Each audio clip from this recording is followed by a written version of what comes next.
அண்ணா சீரியல்ல என்ன நடக்க போகுதுன்னு பார்க்கலாம் வாங்க வீடியோக்குள்ள போகலாம். சண்முகம் வீட்டில் பாரதி மேடம் ரத்னா வீராவோட வாழ்க்கையை சரி பண்ணுறேன்னு சொல்லியிருக்காங்க. சூடாமணி குரல்ல கனி பேசுகிறாங்க.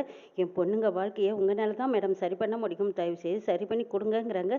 சூடாமணி கவலைப்படாதீங்க, என்னைய பெரிய ஆபத்துலேருந்து நீங்கள் காப்பாற்றிருக்கீங்க, அந்த நன்றி எனக்கு என்றைக்குமே மறக்க மாட்டேன். உங்களுக்கு ஒரு பிரச்சனைனா நான் சும்மா பார்த்துக்கிட்டு இருந்துருவேன்னா என்ன, நான் பார்த்துக்கிறேன், நீங்கள் கவலைப்படாதீங்கன்னு சொல்கிறாங்க. அங்கேருந்து எல்லாருமே அதிர்ச்சி அடைகிறாங்க. என்னது சூடாமணியும் பாரதி மேடத்துக்கும் அவ்வளோ பழக்கமாகறாங்க. சூடாமணி எனக்கு அம்மா மாதிரிங்கிறாங்க பாரதி. சண்முகம் இந்த கேஸை நான் முடிஞ்ச வரைக்கும் எடுத்து பார்க்குறேன், அதுக்கப்புறம் ஏதாவது பிரச்சனைனாலும் என்னை கூப்பிடுங்க, நான் வந்து பார்த்துக்கிறேன்னு சொல்லிட்டு பாரதி மேடம் அங்கேருந்து போகிறாங்க. முத்துப்பாண்டியை கூப்பிட்டு ஆரம்பத்துலேருந்து நடந்தது எல்லாம் கேட்டுட்டு அப்போ தான் அவங்களுக்கு ஒரு சந்தேகம் வருது. ஆமாம், அறிவழகன் கேஸில் ஏன் வெங்கடேஷ் சம்மந்தப்பட்டு இருக்கக்கூடாது, வெங்கடேஷ் தானே ரத்னாவோட முதல் கணவனுங்கிறாங்க. ஆமாங்கிறாங்க முத்துப்பாண்டி. வெங்கடேஷ்க்கும் மாலதிக்கும் இதில் சம்மந்தம் இருக்குது, அப்போ அதனால் அவங்க ரெண்டு பேத்துக்குள்ளே ஏதாவது பிரச்சனையாகி இப்போ அறிவழகனை மாட்டி விட்டுருக்கலாமல்லன்னு பாரதி மேடம் சொல்லவும், ஆமாம் மேடம் இதை நான் மறந்தே போயிட்டேன், கண்டிப்பாக அப்படி இருக்க வாய்ப்பு இருக்குதுங்கிறாங்க முத்துப்பாண்டி. இந்த கல்யாணத்தில் வெங்கடேஷ் ஏதாவது பிரச்சனை பண்ணான்னு பாரதி மேடம் கேட்கவும், ஆமாம் மேடம் பிரச்சனை இருக்குன்னு தெரிஞ்சுதான் நான் அவங்க அப்பா அம்மாவை போய் பார்க்க போனேன். அங்ககிட்ட நான் கேட்டு தெரிஞ்சுக்கிட்ட வரைக்கும் இந்த ரத்னா கல்யாணத்தை நடத்த விட மாட்டேன், இதில் மாலதியும் சம்மந்தப்பட்டிருக்கா, மாலதியும் அறிவழகன் கல்யாணத்தை நடத்த விட மாட்டேன்னு அவளும் எனக்கு சப்போர்ட்டாக இருக்கிறதா அவங்க அப்பா அம்மா சொன்னாங்கன்னு சொல்கிறாங்க முத்துப்பாண்டி. முத்துப்பாண்டி வெங்கடேஷ்க்கும் மாலதிக்கும் எப்படிப்பட்ட பழக்கம்னு கேட்குறாங்க முத்துப்பாண்டி. மேடம் அந்த ஸ்கூலுக்கு ஹெட் மாஸ்டரே ரத்னா தான், வெங்கடேஷோட பழக்க வழக்க நடவடிக்கை இதெல்லாம் சரியில்லாதனால அவனோட சீட்டை கிழிச்சு கொடுத்துட்டா. அதுக்கப்புறம் அறிவழகன் வந்து சேர்ந்தாரு. மாலதி அறிவழகன் பின்னாடியே சுத்திட்டு இருந்தா. மாலதிக்கு தான் அறிவழகன் மேல ஆசை, ஆனா அறிவழகன் எப்பவும் போல சாதாரணமா தான் பழகிட்டு இருந்தார். அறிவழகன் குடும்பத்துக்கும் சண்முகம் குடும்பத்துக்கும் சின்ன வயசுல இருந்தே பழக்கங்கிறாங்க. கூட்டி கழிச்சு பார்த்தா வெங்கடேஷ் மாலதி ரெண்டு பேருமா சேர்ந்து தான் அறிவழகனை மாட்டி விட்டுருப்பாங்களோன்னு எனக்கு சந்தேகமாக இருக்குதுங்கிறாங்க பாரதி.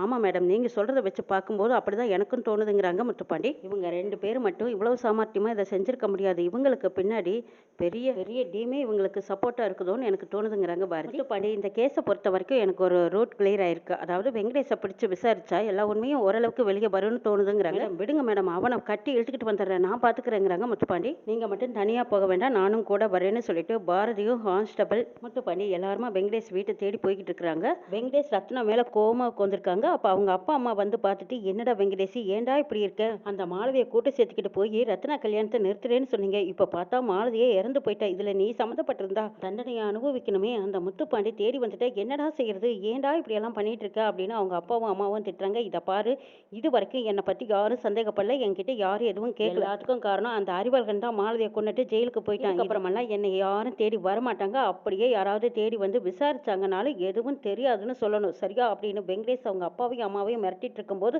வெளியில ஜீப் சத்தம் கேட்குது. ஐயோ போலீஸ் வந்துட்டாங்கடா, இப்போ என்னடா பதில் சொல்றது, எப்படிடா நீ தப்பிக்க போற, வசமா மாட்டிட்டோமே, விசாரணைன்னு வந்தா நாங்க உளறிடுமே, என்னடா செய்யறதுங்கிறாங்க. உளறிட்டீங்க, கொன்னே போட்டுருவேன், என்ன நடந்தது ஏது நடந்ததுங்கிறது எனக்கே தெரியாது, அதே மாதிரி எதுவும் தெரியாதுன்னு சொல்லிருங்கன்னு சொல்லிட்டு மறைஞ்சுக்கிறாங்க வெங்கடேஷ். வெங்கடேஷ் ஜன்னல் வழியா யார் வந்திருக்காங்கன்னு பாக்குறாங்க. முத்துப்பாண்டி, பாரதி மேடம், கான்ஸ்டபிள் இவங்க எல்லாரும் வரதை பார்த்ததும் உடனே வெங்கடேஷ் அங்கிருந்து தப்பிக்கணும்னு பின் வழியா போயிடுறாங்க. பாரதி மேடம் சுத்தி வரம் போய் பாருங்க, நம்ம வரது தெரிஞ்சா அநேகமா தப்பிச்சாலும் தப்பிச்சிருவாங்க குற்றவாளி, தப்பிக்க விடக்கூடாதுன்னு சொல்லிட்டு ரெண்டு கான்ஸ்டபிளை அனுப்புறாங்க. அந்த பக்கம் போய் பார்க்கும்போது கதவு திறந்திருக்கு மேடம்ங்கிறாங்க. இதை கேட்டதும் பாரதி மேடம் அதிர்ச்சி அடைகிறாங்க. அப்ப இப்பதான் தப்பிச்சு போயிருக்காங்க, வீட்டுல யார் இருக்கா விசாரிக்கலான்ட்டு உள்ள வராங்க. முத்துப்பாண்டி பாரதி மேடம் வெங்கடேஷோட அப்பா அம்மா கிட்ட போய் விசாரிக்கிறாங்க. விசாரிக்கும் போது அவங்க எதுவுமே தெரியாதுங்கிறாங்க. இல்லையே, என்கிட்ட சொன்னீங்களே மாலதியும் வெங்கடேஷும் சேர்ந்து இந்த கல்யாணத்தை நிறுத்துறதா சொன்னீங்களே, இப்போ எப்படி இதை பத்தி எதுவுமே தெரியாதுங்கிறீங்க, அநேகமா வெங்கடேஷ் உங்களை வந்து பார்க்க வரவே இல்லையான்னு கேட்குறாங்க முத்துப்பாண்டி. இல்லை சார், அவன் வரவே இல்லை, வந்து 4-5 நாள் ஆச்சுன்னு சொல்லி போய் பேசுகிறாங்க. பாரதியும் வெங்கடேஷும் திருப்பி திருப்பி வெங்கடேஷோட அம்மா கிட்ட பல விசாரணைகள் நடத்தும் போது அவங்க அம்மா உளறிடுறாங்க. மாலதிக்கும் வெங்கடேஷுக்கும் எந்த ஒரு சம்மந்தமே இல்லை, மாலதி ஒரு நல்ல ஃப்ரெண்டாக தான் இருந்தா, ஆனால் மாலதி இறந்துட்டாலேன்னு இவனும் வருத்தப்பட்டான்னு சொல்கிறாங்க. இதை கேட்டதும் பாயிண்ட் பிடிச்சிடுறாங்க பாரதி. வெங்கடேஷ் மாலதி ரெண்டு பேரும் ரத்னாவோட கல்யாணத்தை நிறுத்துறதுக்காக திட்டம் போட்டிருக்காங்க. சரி, மாலதியை வச்சே இந்த அறிவழகனை எப்படியாவது உள்ள தள்ளிடலான்னு கூட உங்கள் பையன் நினச்சிருக்கலாமல்ல, கல்யாணத்தை நிறுத்த முடியலையேங்கிற கோபத்தில் மாலதியை கொண்டு கூட அவங்களோட ஆத்திரத்தை தீர்த்திருக்கலாமல்லங்கிறாங்க பாரதி. ஐயோ மேடம், என் பையன் அப்படிப்பட்டவன் கிடையாது, கொலை பண்ற அளவுக்கெல்லாம் போகவே மாட்டான், மாலதி இறந்துட்டா, ரத்னாவுக்கும் கல்யாணம் நடந்துருச்சுங்கிற கவலையில தான் இருந்தானே தவிர அளவுக்கெல்லாம் போக மாட்டோம் மேடம்னு சொல்லிட்டு இருக்காங்க வெங்கடேஷோட அம்மா. சரி, உங்க வீட்டை நான் ஒரு தடவை சுத்தி பார்க்கலாமான்னு கேட்குறாங்க பாரதி. தாராளமா பாருங்க, வெங்கடேஷ் வீட்டில் இல்லை அப்படின்னு அவங்க அம்மா சொல்லவும், சரி பரவாயில்ல இருக்கட்டும் நான் பார்க்குறேன் அப்படின்னு சொல்லி பார்க்குறாங்க. அங்கே போய் பார்த்தா வெங்கடேஷ் இருந்ததுக்கான அடையாளம் இருந்துட்டு இருக்கு. இது எல்லாம் பார்த்து சந்தேகத்தில் பாரதி மேடம் இன்ன வரைக்கும் இந்த பையன் பையன் இங்கே தான் இருந்திருக்கான், இப்போ தான் வெளியில் போயிருக்கான், உண்மையே பொய்யா அப்படின்னு பாரதி மேடம் வெங்கடேஷோட அம்மா கிட்ட கேட்கும்போது அவங்க அம்மா நடுங்கிட்டே, ஆமாம் மேடம் நீங்கள் சொல்கிறது சரிதான், இவ்வளவு நேரமாக இங்கே தான் இருந்தா உங்களை எல்லாத்தையும் பார்த்ததும் பயந்துட்டு போயிட்டாங்கிறாங்க. வெங்கடேஷ் வீட்டுக்கு முத்துப்பாண்டி பாரதி மேடம் இவங்க எல்லாம் வந்திருக்கிறது வைஜெயந்திக்கு தெரிஞ்சிருது. வைஜெயந்தியே கொஞ்சம் மிரண்டு தான் போகிறாங்க. பாரதி மேடம் இந்த கேஸ் எடுத்திருக்காங்களா, அவங்க எப்படி அங்கேருந்து இங்கே வந்தாங்க, அவங்களுக்கு இந்த கேஸுக்கு என்ன சம்மந்தம், யார் இந்த மாதிரி இன்ஃபர்மேஷன் கொடுத்துருப்பாங்கன்னு வைஜெயந்தி மிரண்டு நிற்கிறாங்க. பாரதி மேடத்துக்கு வைஜெயந்தினா யாருன்னு தெரிஞ்சிருக்கும், என் பையன் கௌதம் மேலே இருக்கிற கேஸை பற்றியும் பாரதி மேடத்துக்கு தெரிஞ்சிருக்கும். இது எல்லாம் எப்படியும் சண்முகத்துக்கிட்ட போட்டு உடைச்சிருவாங்களே, இப்போ இதுலேருந்து எப்படி நம்ம தப்பிக்கிறதுன்னு யோசிக்கிறாங்க வைஜெயந்தி. வைஜெயந்தியோட அம்மா போய் கேட்குறாங்க, என்ன வைஜெயந்தி என்ன ஒரே குழப்பமா இருக்க, அதுதான் எந்த பிரச்சனையும் இல்லாமல் முடிஞ்சது, நாம நினைச்சது விடவே பல மடங்கு அந்த சண்முகம் கண்ணீர் விட்டுக்கிட்டு தானே இருக்கான், நீ ஏன் இப்போ கவலைப்படுறேன்னு கேட்குறாங்க. இல்லம்மா அதுக்கு மேலே பெரிய தலைவலி வந்திருக்கு, மாலதி இறந்த கேஸை பற்றி விசாரிக்கிறக்காக பாரதி பாஸ்கர் வந்திருக்காங்க. அவங்க ஐபிஎஸ் டிபார்ட்மெண்ட்ல மேல் போஸ்டிங்ல இருக்காங்க, எனக்கெல்லாம் மேலதிகாரிங்கிறாங்க வைஜெயந்தி.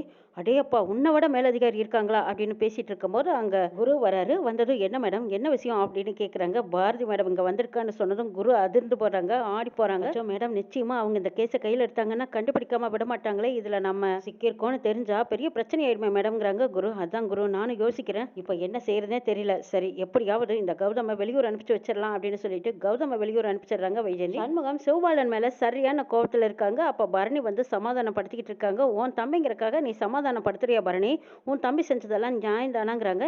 அப்பதான் வைகுண்டம் வந்து சொல்றாங்க, இதா பாரு சண்முகம், உங்க அம்மா சொன்ன மாதிரி அந்த 2 மாப்பிளையுமே நமக்கு நல்ல மாப்பிள்ளை தான் வீட்டுக்கு அமைஞ்சிருக்காங்க, உங்க வாழ்க்கையை சரி பண்ணி கொடுன்னு பாரதி மேடத்துக்கிட்ட கேட்கும்போது அமைஞ்ச வாழ்க்கையும் மாப்பிளையும் சரியான மாப்பிள்ளை தான், தேவையில்லாம பிரச்சனை தான் எங்கிருந்தோ வந்துச்சுங்கிற மாதிரி அவ கண்ணுல கலங்கி சொன்னது எனக்கு தெரிஞ்சதுங்கிறாங்க வைகுண்டம். ஆமா தெரிஞ்சது உனக்கு, உனக்கும் உன் தங்கச்சிக்கும் வேலையே இல்லை பாரு, இப்ப தேவையில்லாம இப்படி ஒரு பிரச்சனையை கிளப்பிட்டானே அப்படின்னு சொல்லி சண்முகம் திட்டிட்டு இருக்கும்போது, சண்முகம் நீ நல்லா யோசிச்சு பாரு, பாக்கியம் அப்பப்போ சொல்லிக்கிட்டே இருந்தால சிவபாலன் வீரா கழுத்தில் தாலி கட்டுவா, இது சூடாமணி மதினியோட ஆசை, அவங்க என்கிட்ட அப்பப்போ சொல்லிட்டு இருந்தாங்க, நீங்க யார் என்ன வேணாலும் சொல்லிக்கோங்க, ஆனா கடைசியில் என் பையன் தான் தாலி கட்டுவான், இது சூடாமணி மதினியே என்கிட்ட சொன்னான்னு பாக்கியம் அப்பப்போ சொல்லிக்கிட்டே இருந்தா, யாருமே காது கொடுத்து கேட்கல. இப்போ பாரு பாக்கியம் சொன்னதுதான் நடந்ததுன்னு சொல்றாங்க வைகுண்டம்.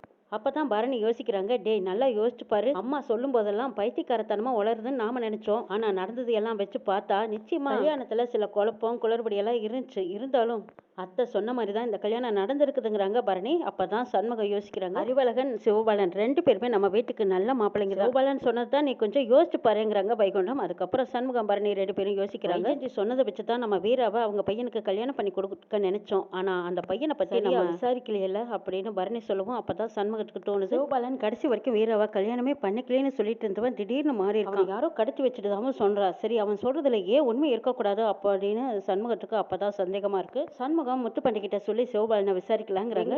அடுத்தது சிவபாலனை விசாரிக்கணும்னு சொல்லிட்டு பாரதி மேடம் முத்துப்பாண்டியை கூட்டிக்கிட்டு இப்ப சவுந்தரபாண்டி வீட்டுக்கு போய் சிவபாலனை பாக்குறாங்க. சவுந்தரபாண்டி இந்த கல்யாணம் செல்லாது மேடம், எப்படியோ பிரிச்சு வச்சுட்டு போங்க அப்படின்னு அவர் ஒரு பக்கம் குதிச்சிட்டு இருக்காரு. இன்னும் என்னெல்லாம் நடக்க போகுதுங்கிறதையும் நாளை சொல்ல பார்க்கலாம்.